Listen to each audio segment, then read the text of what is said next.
I was sitting in the doctor's waiting room when my phone rang. It was my only daughter, Angela. Her voice was sharp, cold, almost unrecognizable as she said, "Mom, we're going on a trip to Europe tomorrow. I already sold your beach house and your car. We needed the money. Bye." And just like that, she hung up. 45 years of raising her, 45 years of sacrifice, of sleepless nights, of love and devotion, and she discarded me like garbage. For a moment, the world felt heavy, but then something strange happened. I took a deep breath, and instead of crying, I smiled. Because there was something my dear Angela didn't know. My name is Antonia Brooks. I'm 71 years old, and until that phone call, I thought I knew my daughter. 6 months earlier, I had lost my husband, Robert. A heart attack took him while we were having breakfast, just as we had every morning for 45 years. That day, he poured my coffee with cream, buttered my toast, kissed my forehead, and whispered, "Good morning, my love." Those were his last words to me. After Robert's death, Angela had suddenly been more present in my life, or so I thought. She visited 3 times a week, helped me plan the funeral, even insisted on taking me to the grocery store. She encouraged me to see a doctor for regular checkups.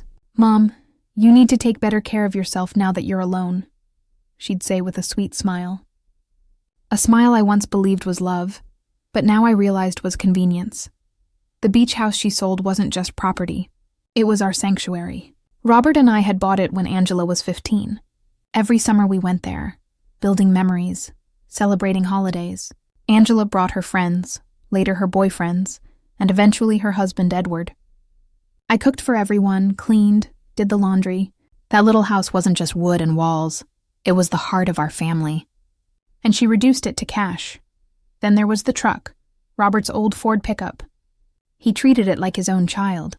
Washed it every Sunday, changed the oil on schedule, always parked it under the same tree. His scent still lingered on the seats, and she sold it without hesitation, without thought. I sat there on that hard green chair in the clinic, surrounded by strangers, and for the first time since Robert's death, I didn't break down. Instead, something inside me shifted. I remembered something I had forgotten. 3 days before he died, Robert had given me a manila envelope. "Antonia," he'd said, "put this in your dresser drawer. If something happens to me, open it after a while. Only when you feel ready." In the whirlwind of grief, I had pushed it aside and forgotten. But now it was waiting for me. The nurse called my name. The doctor checked me over and said I was healthy for my age. He told me to eat better, rest more. I nodded, but my mind was already far away. Thinking of the envelope, of Angela's cold words, and of Edward, her husband, who I was sure had been whispering poison in her ear. He had never liked me, always seeing me as an obstacle. I left the clinic and walked slowly to the bus stop. No car anymore, thanks to Angela. But as I stood there watching people rush past, I couldn't help but smile. My daughter thought she had left me with nothing. What she didn't know was that Robert, my Robert, had always planned ahead. When I got home, I went straight to the dresser.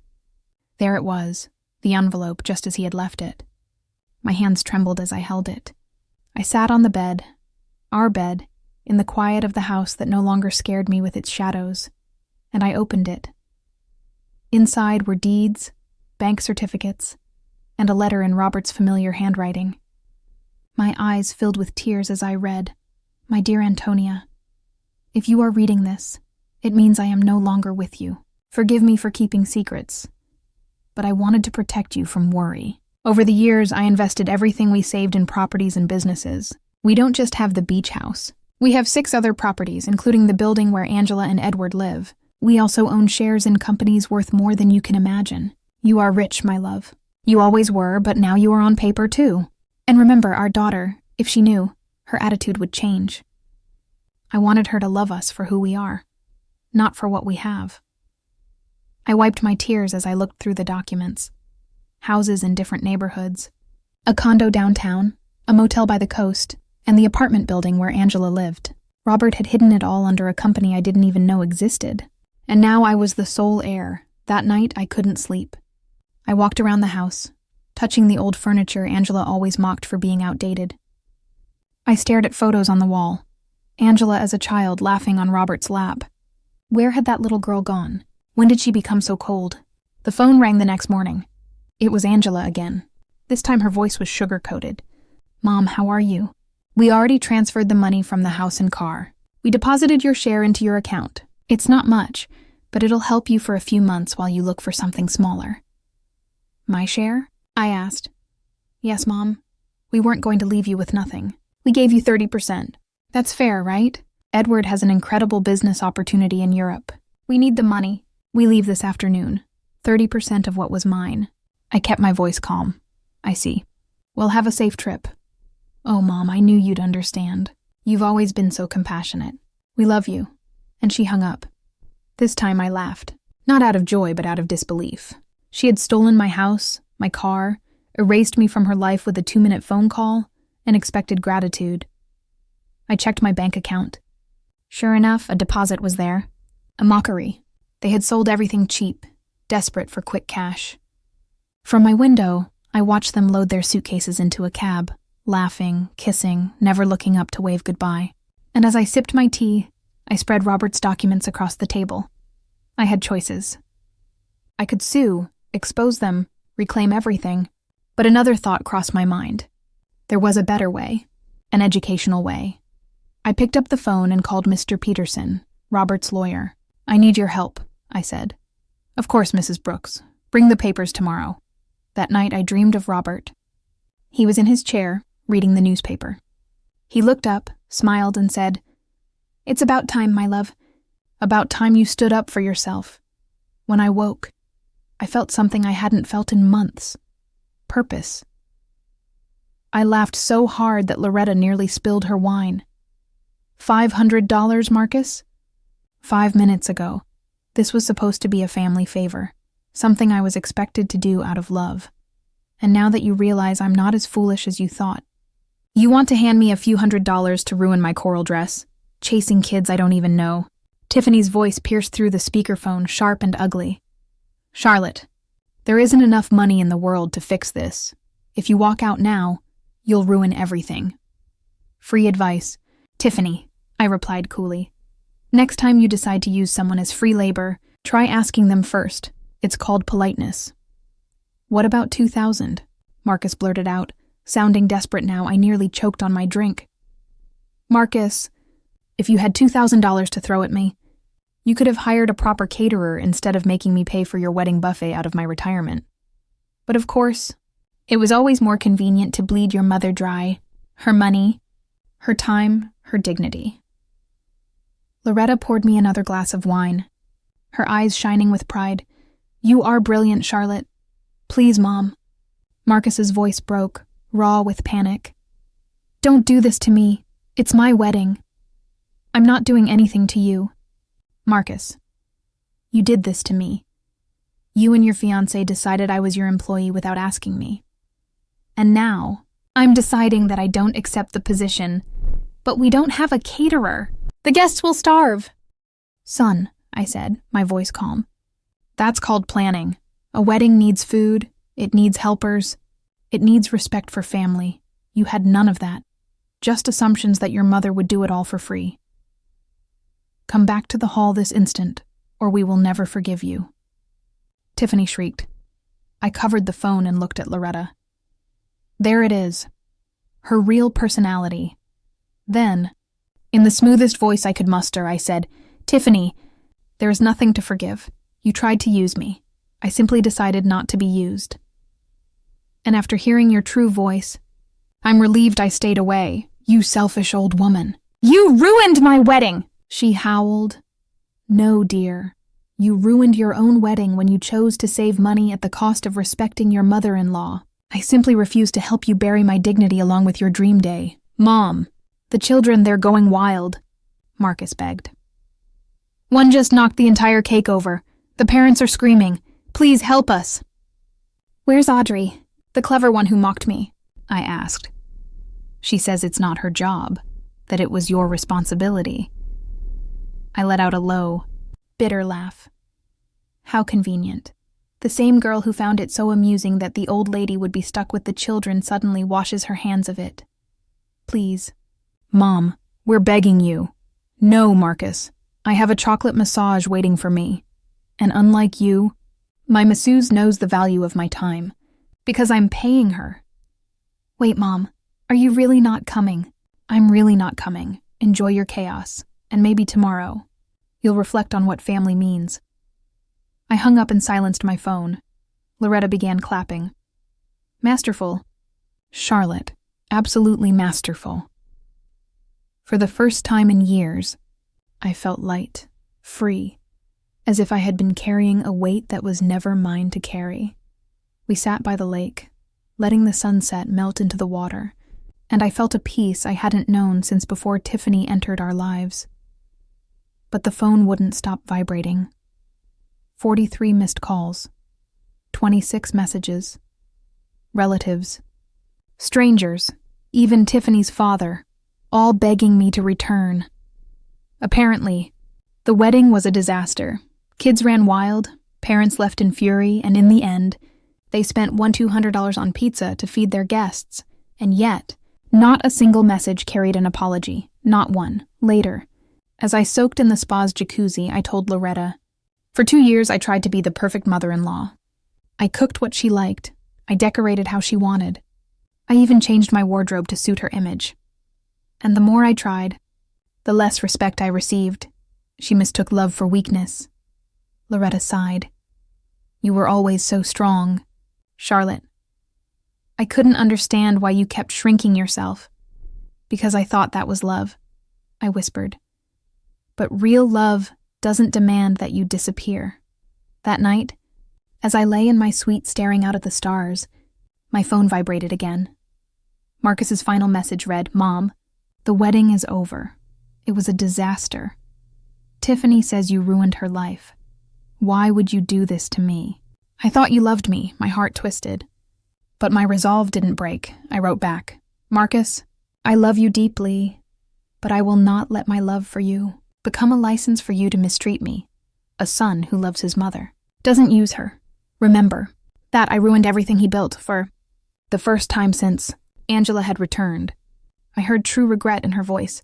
It wasn't just frustration at the consequences she was facing. No, this was different. This was an acknowledgement that what she had done was morally wrong. People make mistakes, honey, I said softly. The important thing is to learn from them. But how do I learn from this, Mom? Her eyes filled with desperation. How do I fix the damage I've done? This was the moment I had been waiting for. Angela was finally ready to confront her actions and their consequences. But it wasn't yet time to reveal my final card. First, she had to hit rock bottom completely. Only then would she truly understand. The days that followed were hard to watch.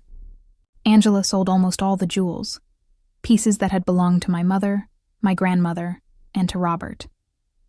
She kept only the engagement ring Robert had once slipped on my finger and a delicate necklace from her grandmother. Everything else was gone. Mom, I got $180,000, she told me one afternoon, counting bills on the kitchen table with trembling hands. It's less than I thought, but enough to pay off the most urgent debts. Are you sure you want to do this? I asked. I don't have a choice. If I don't pay soon, they'll foreclose on everything. Even this house might be at risk. The irony nearly choked me. She was terrified of losing a home she didn't even own, trying to fix debts that weren't hers with money from jewels Robert had left behind. Still, I let her continue. She needed to feel the weight of these choices. In the evenings, she sat at the table organizing piles of debt papers, studying them carefully. The woman who once signed documents blindly for Edward was now researching, negotiating, even speaking with a financial advisor at the bank. I watched her transform before my eyes, becoming responsible, thoughtful, and fragile all at once. Then came the call I had been waiting for. Mrs. Brooks. Mr. Peterson's voice carried a note of triumph. We located Edward. He's in Paris, trying to get residency through a fake marriage. More importantly, we found evidence he forged your daughter's documents. With this, Angela can be cleared of all her debts. Relief flooded me. At last, a way to save Angela without her knowing I had the resources all along. "Start the legal process immediately," I instructed. "But don't tell my daughter yet. Not until everything is final." As I hung up, Angela looked at me curiously. "Who was that, Mom?" "Wrong number," I lied with ease. And just like that, the double life continued. The poor widow in Angela's eyes, and the wealthy woman quietly orchestrating her salvation. Weeks passed. Angela struggled, applying for jobs with swollen feet and weary eyes. Most places turned her away because of her ruined credit, but eventually she found a part-time cleaning job at night. The first evening she came home from work, her body ached, but there was a strange light in her eyes. "It was hard, Mom," she admitted, "but not as bad as I thought." The other women helped me. One of them, Mrs. Johnson, told me something I'll never forget. She said people who end up cleaning either never had opportunities, or they wasted the ones they were given. And she asked me which one I was. Angela's voice cracked. I told her the truth. I had every opportunity. An inheritance, a family who loved me, a stable home. And I threw it away. Hearing those words from her broke me and healed me at the same time. She was finally seeing herself clearly. Not long after, the call came from Mr. Peterson again. "Mrs. Brooks, everything is ready. Your daughter is legally free of Edward's debts. It's time to tell her the truth," I agreed. The moment had come. At the meeting in Mr. Peterson's office, Angela fidgeted nervously. "Mom, I can't afford this lawyer. What if he charges us?" "Just listen," I said, keeping my voice steady. Mr. Peterson handed her a thick folder. As she read, her face shifted from confusion to shock. "These say Edward forged my signature, that I was a victim of fraud, that I don't have to pay anything?" "That's right," Mr. Peterson replied. "But who paid for this investigation?" "I don't have money." His eyes flicked toward me. "Angela," I said, my voice heavy with the weight of weeks of silence, "there's something I need to tell you." When she opened the second folder, filled with deeds, investments, and accounts, her world shattered again. "Mom, this says you own the building I lived in, that you have properties, bank accounts, everything. You mean all this time you had money?" "Yes," her lips trembled. "And you let me suffer when you could have helped me?" "Yes, why?" "Because you needed to learn. Not about money, but about respect, about family, about love. When you left, you didn't just take money. You took dignity, trust, and I couldn't just hand those back. You had to earn them." Angela broke down. But this time her tears weren't from self-pity. They were tears of understanding. "You saved me anyway," she whispered. "Not by giving you money," I replied. "I saved you by letting you find yourself." In that moment, she finally saw me, not as the weak mother she once dismissed, but as a strong woman worthy of respect. We walked out of Mr. Peterson's office no longer just mother and daughter. We were equals, bound by choice and respect, not desperation. In the weeks that followed, even with her debts cleared, Angela chose to keep her cleaning job. "I need to finish what I started," she told me. "This isn't punishment. It's proof that I've changed." One evening, as she tied her uniform, I couldn't help but feel proud. This was no longer the spoiled woman who had once abandoned me. This was my daughter reborn. But not everyone was fooled. Aurora, my dearest friend, visited again. She leaned across the table, eyes sharp. "Antonia, people are talking. They say you're not poor, that you somehow solved all of Angela's debts. Is it true?" I set down my teacup, realizing the time had come. "Yes, Aurora," I confessed. "Robert left me more than anyone knew. Enough so Angela and I never have to worry again." Aurora stared, stunned. "Then why live this way? Why let her suffer?" "Because she had to learn the value of what she threw away," I whispered. Respect, responsibility, me. And for the first time in years, I felt no shame in the truth. Only peace. Not only did the judge dismiss the guardianship lawsuit completely, but he also ordered Marcus and Chloe to repay the $25,000 I had documented, along with interest and legal costs. He demanded the immediate cancellation of the 3 fraudulent accounts they had opened under my name, and the removal of all that debt from my credit history. As if that weren't already a victory, he also issued a restraining order against them, forbidding any direct contact with me for a full year. If they wanted to reach out, It had to be done only through lawyers. The judge's words carried a weight I'll never forget. He said the documented behavior represented a systematic pattern of family financial abuse. He declared that I was fully competent, both mentally and financially, and that my actions to protect myself had been not only reasonable but necessary. He went further, saying the guardianship lawsuit itself appeared to be nothing more than an intimidation tactic, meant to preserve their unauthorized access to my money. Walking out of that courtroom, I felt as though a massive weight had been lifted. Vincent explained that while the process of actually recovering the money could take some months, the court order made it legally binding for Marcus and Chloe to begin payments immediately. If they resisted, they'd face even harsher consequences, including possible contempt charges. That night, I sat quietly in my armchair with a cup of tea, gazing out my window. My garden was blooming beautifully.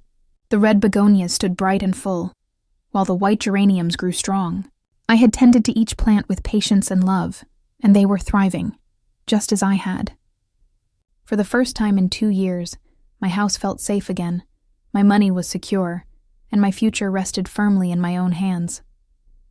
But even in that peace, there was sadness. I had won the legal battle, but I had lost my son. The Marcus I once knew, the boy I had nursed in that very armchair, the young man I had supported for years, was gone. What stood before me now was someone who had been willing to strip me of my dignity, to call me incompetent, just to control my money. Justice had triumphed, but my heart as a mother was still broken. 6 months passed after the hearing, and life slowly settled into a new rhythm. The payments ordered by the judge arrived on time every month, and I watched as my bank account began to recover. More importantly, I recovered my peace of mind. Vincent stayed by my side through it all, ensuring Marcus and Chloe complied with the court order. And during those months, something unexpected happened. Our conversations, once focused on legal documents, shifted into something deeper. I learned that Vincent was a widower, that he had lost his wife 5 years earlier, that he had 3 grown children living in other cities, and that he shared my love for gardening. One afternoon, as we reviewed payment paperwork on my patio, he glanced at the bougainvillea climbing the wall and asked, "How do you get your bougainvillea to grow so beautifully?" "Patience and constant care," I told him. "Like everything worthwhile in life." From then on, his visits grew more frequent. At first, it was about paperwork or legal updates. But soon, the excuses faded, and he stayed longer. To share coffee, to talk about books, politics, memories of our marriages, and even our hopes for the future. For the first time in years, I felt valued, not for my money, but for who I truly was. One Sunday afternoon in October, as we sat drinking tea and eating homemade cookies, Vincent took my hand and said softly, "Sylvia, these months with you have been the happiest I've had since losing my wife. You've given me back hope, that life can still be beautiful, even at our age. You've shown me that good people exist, people who don't want to take advantage. Does it seem crazy that a 62-year-old lawyer is thinking about falling in love with his 70-year-old client?" I smiled, tears filling my eyes. "No, Vincent. It seems wonderful that a 70-year-old woman can still feel butterflies like a schoolgirl." 6 months later, we married in a small, intimate ceremony. Just us, our closest witnesses and the judge. It was simple, perfect, and filled with quiet joy. Vincent moved into my house, bringing his law books, his plants, and a warmth that filled every room. Together, we transformed Robert's old study into a shared library. Together, we planted new flowers in the garden. Together, we built routines of love and laughter. Vincent also found new purpose in his career. Inspired by my case, he began specializing in defending older adults against financial abuse by their families. "Every case I win is a victory for human dignity," he would say, and I admired him deeply for it. One day, 6 months into our marriage, Marcus broke the restraining order and called me. His voice was tired, heavy with regret. "Mom, I know I'm not supposed to call, but I needed to say I'm sorry. Chloe and I are divorcing. She left with another man and took everything we had left after the lawsuit. Now I have nothing. No money, no wife, and no mother. All because I followed her plans." A wave of pain hit me, but I wasn't the same woman he had once manipulated. "Marcus," I said firmly, "I'm sorry for what you're going through, but decisions have consequences. Can you ever forgive me?" he asked, his voice cracking. I've already forgiven you, son, I told him. But forgiveness doesn't mean forgetting. And it doesn't mean things can go back to the way they were. Maybe one day, if you've truly changed, we can rebuild something. But not now. Not like this. That was the last time we spoke. Later, I heard he had moved to another city, taken a modest job, and was trying to rebuild his life. A part of me will always hope he becomes the man I thought I had raised, but I no longer wait. I no longer put my life on hold for what others might become. Now, I live fully, with Vincent, with love, with dignity. We travel, we read, we garden. His children visit when they can. Our days are filled with quiet joy. At 72, I learned it is never too late to defend your dignity, to say no, to start again. I lost money and I lost my son, but I gained something greater, my freedom, my self-respect, and the gift of love in the most unexpected stage of my life. Every morning, I wake up in my own home with my money secure, beside a man who loves me for who I am, and that, to me, is the sweetest victory of all. Life taught me something important. Sometimes, to gain everything, you have to be willing to lose everything first. Did you like my story? And tell me, what city are you listening from? Let's meet in the comments. If you enjoyed this story, you can support me with a super thanks so I can continue bringing more stories like this. Thank you so much for your kindness. I look forward to reading your thoughts below. On the screen now, you'll see 2 new life stories I highly recommend. There's so much more waiting on my channel. Don't forget to subscribe, and I'll see you in the next story.